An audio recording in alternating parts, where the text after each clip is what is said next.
Monday, October the 9th, 2023. I posted Anachronism 4099. Men are from Mars, this is called. Earth to Stacy. Come in, Stacy. Absurdist Earl wanted a couple of lug nuts to be sure. Stacy kept her distance, soaping up the dishes for a second time, just to be on the safe side. Earl practically lived underneath that console, his primary objective there, calling out to life on potential proxy planets.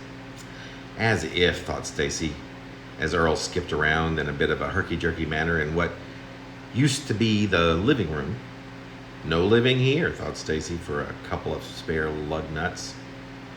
Little did Stacy know he'd finally gotten through to someone, to something, and spent the rest of the afternoon trying to ascertain whether they were friends or foes.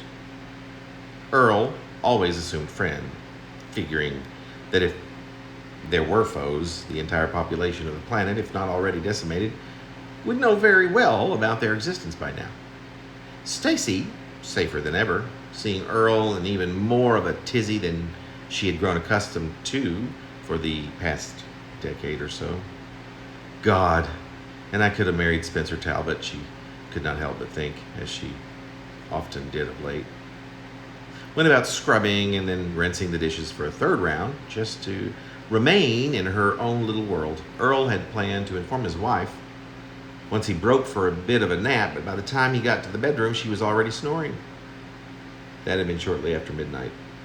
Before it was 1 o'clock in the morning, Earl would have the misfortune of clearly knowing which side of the fence these beings from outer space belonged, and his body, evaporated from their home of 29 years of marriage, reappearing in a most elaborate torture chamber that came from somewhere not of this world.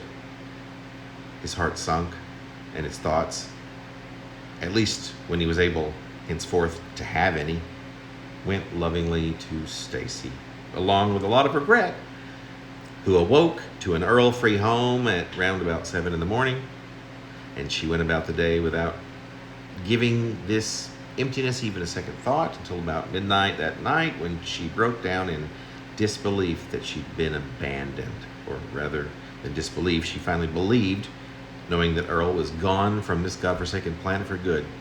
She never washed another dish as long as she lived.